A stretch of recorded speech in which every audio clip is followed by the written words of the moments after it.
आणि महाराष्ट्र हे मराठी माणसांचं आहे. मुंबईने सगळ्यांना सामावून घेतलेलं आहे. मुंबईने मुंबई महानगरीने मूळ मराठी भाषेची मुंबईकरांनी सर्व जाती धर्मांना इथे सामावून घेतलेले आहे आणि सगळ्यांचाच आदर ठेवलेला आहे. पण तुम्हाला इथे आल्यानंतर तुम्ही तुमच्या भाषेमध्ये जरी व्यवसाय केला पण तुमच्या बोलीभाषेमध्ये मराठी ही भाषा आलीच पाहिजे. काही ठिकाणी जर त्यांनी आम्हाला सांगितलं की आम्हाला 1 महिना 15 दिवस शिकण्यासाठी द्या तर आम्ही द्यायला तयार आहोत. या ठिकाणी मुंबईकरांचं मन फार मोठं आहे, उदार मनाचे मुंबईकर आहेत. तुम्हाला ह्या ठिकाणी जर 1 महिना हवा असेल, 15 दिवस हवे असतील, 20 दिवस हवे असतील मराठी भाषा शिकण्यासाठी ते घ्या.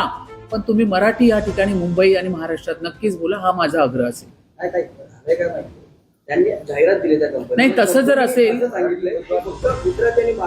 मराठी व्यक्ती वगळता नाही तर त्याच्यावरती अशा पद्धतीचं जर असेल तर मी पूर्ण माहिती घेईन आणि त्यांना आमच्याकडनं नोटीस पाठवली जाईल. अशा व्यक्तींवरती कारवाई केलीच पाहिजे. मराठी भाषेसाठी आम्ही फार आग्रही आहोत. मुंबईमध्ये संपूर्ण समाजाच्या जातीच्या पंथांना आपण सामावलेलं आहे. पण तुम्ही या मुंबईमध्ये असताना तुम्हाला मराठी ही आलीच पाहिजे, हा महापौर म्हणून माझाही आग्रह आहे.